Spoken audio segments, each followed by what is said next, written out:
The $50,000 secret weapon. Welcome back to the show.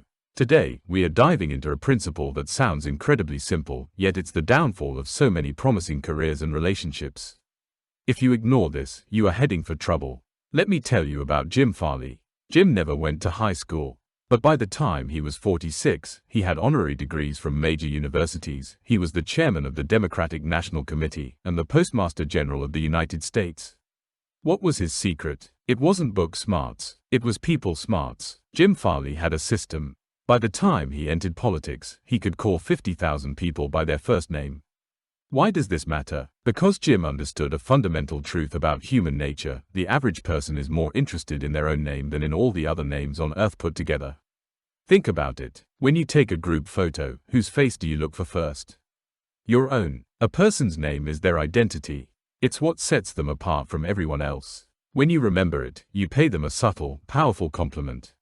You are saying, "You matter. You made an impression on me." But when you forget it, or worse, misspell it, you are sending the exact opposite message. You are signaling that they aren't important enough to remember. Dale Carnegie summed it up perfectly with this principle: remember that a person's name is to that person the sweetest and most important sound in any language. If you want to win people over, you have to start with their name. The billion-dollar merger. We just talked about how remembering names is crucial in politics. But what about high-stakes business? Does this soft skill actually translate to hard dollars? Absolutely. Let's look at the original steel tycoon, Andrew Carnegie. Now, Carnegie himself admitted he didn't know much about the technical side of making steel. But he was a genius at handling people. He knew that business wasn't just about numbers, it was about egos. Early in his career, Carnegie wanted to sell steel rails to the massive Pennsylvania Railroad.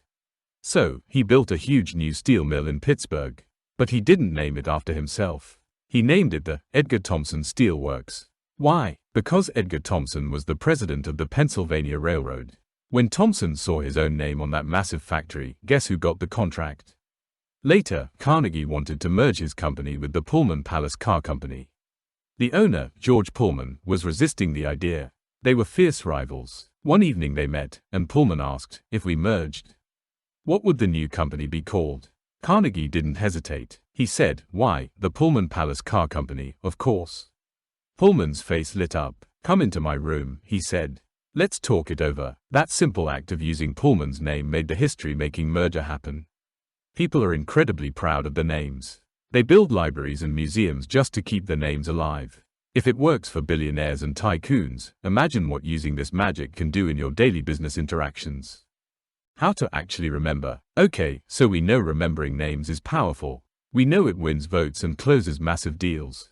We also know that forgetting names is disastrous. There's a story of a museum curator who almost lost a multi-million-dollar donation simply because he couldn't be bothered to learn the donor's name properly. So why do we do it? Why are we so bad at names? Usually, it's because we don't try. We are introduced to a stranger, chat for 2 minutes, and can't remember their name when we say goodbye.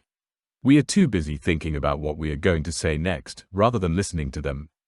We need a system. Here is how the masters do it. First, if you don't hear the name clearly when introduced, don't just nod and smile. Stop them. Say, "I'm sorry, I didn't get the name clearly."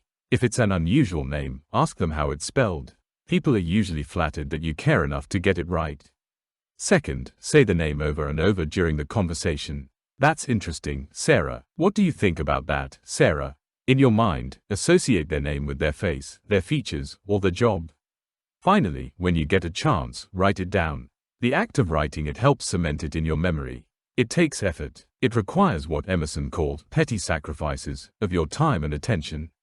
But the payoff, making others feel valued and important, is worth infinitely more than the effort it takes.